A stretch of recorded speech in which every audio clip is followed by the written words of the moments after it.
Kagawad, ganyan po napapanahon ini po nga sa tuya ano na mga kahilangan lalong-lalo na ang influence sa life illness. Kumusta man po dito sa barangay Pakol o na partikular na sa tuya ng mga residente sa tuya po mga kaakian? Okay po, inot po ang pag-abot ko ni nga Diyos Maray na pagkaaga sa gabos ng mga nagdadarangog sa satuyang Bombo Radio Stations, maray na aga po. So, ini po sa Samuyang Barangay, definitely, iyon na po nga talaga yan. Inot, napapanahon po talaga. Inhuli kang satuyang malipot na panahon, in at the same times biglaan na pagbugso kang makusog na pag-iinit sa satuyang lugar, nagkakausa kan mga helang lalong-lalo na sa mga kakian. So sa ngunyan po, may mga aki, medyo mga iba, medyo nasa edad na nagigi po sa Samuyang Health Center para inot magkapaghagad ng bulong. Ano? Bulong na kung saan ang available sa dyan na pwedeng maitabang sa sainda, lalong-lalo na po ini sa kalintura, sa mga abo, sa mga aki, lalong-lalo na. So kami po nga ni nagpaplano na makapag-purchase naman uli tangarig dahil maputol ini Samuyang bulong na itatao sa mga konstituentista. So alagad po ani aramutan naman sana na ang barangay baga limitado po limitado ang budget kung sakali man na nag-aabot dai sapat kaya sa kami nakikiulay duman sa mga residente na kung sakali man po na nag-abot duman sa punto na naubusan kita ng stock para duman sa tuyang mga bulong. Kami naghahagan ng dispensa sa Indo. Alagad kami po sa Laugang Council, nagyamamaigot na makapag-purchase uli pa. Hiling po nga sa availability kang budget ni Treasurera kung makakakuha pa kami ng pang-purchase. Takit mo yan po baga kaya patapos na ang fourth quarter o kaya year-end na, mahagad kami nga kung saan pa pwedeng makakuha na makapangpamakal uli ng mga bulong para lalo tang matabangan ini sa mga constituentes lalong-lalo na sa mga bulong ng kulog ng payo, abo, asin, sipon. Yan po yan ang Samuyang niya na pinagkakasibutan, hindi po sa Samuyang Health Center sa Barangay Pakol.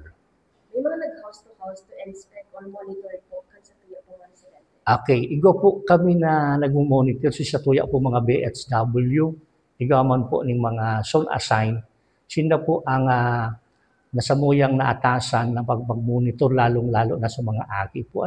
Sa panahon po baga ngunyan, ang mga aki ang pinakamadaling maulakitan ng hilang na yan, na kung saan bago pa man mag-abot sa punto na medyo masakit na mamonitor na kan sa tuyang mga may higos na BHW, tangaring si Ibaman na dahil nakaka-lugar na makapag-igdi sa health center, matarahana po ng at tabang duman sa inda pong lugar. So constant pa po or diretso man ang pagmo-monitor kan sa tuyang mga BHW. Okay.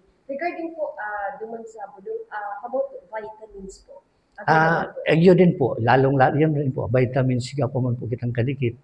Alagad po nga yun ang sinasabi may mga instances na talagang nagkukulang, lalo-lalo na pag ganyan po baga iyo yan ang mga inot na hinahagad kan mga tao para maprevensyon, mapakusog ang immune system, vitamins as in mga bulong na kung saan para sa kulog ng payo, as in abo, lalong-lalo na sa mga kakian na maluluya para sa ng mga resistensya pag-abot sa mga kahilangan. Okay po. Siguro mensahe po sa tuya po mga residente dito po sa Barangay Pakol. Okay. So salamat po sa gabos na mga nagdadangog hindi po sa programa kang Bombo Radio na kami po sa bilog na council sa pamamayo po kan sa tuyang mahigos na kapitan Ruben Lembo, kami po padagos na nagpapaabot na sana si mga konstituentista makalikay mo po mailikay taan sa itong mga kaakian na makaiwas digdi sa nag-aabot na kahilangan ining influenza virus na ini na kung saan ako pwede dahil mapabayaan sa itong mga kaakian na magparapauran, bigla mapainit, kaya nagkakausa ng pagluyak ang resistensya kan mga aki. So asin kung ano man po ang sa inyong mga namamati, lalo-lalo na sa mga aki, Ade po kamo magduwa-duwa na magligdi po sa barangay, sa health center, tanga rigba pahiling ta. Dawa mo na ligdiyo sa satuyang midwife, kung medyo masakit na, mai-assist mi tanga rig madara sa infirmary or sa Naga City Hospital, tanga rig dai na maglala ang kahilangan or maglako pa na magparadakol pa dito sa satuyang barangay. Yan lang po, salamat as Diyos maray na.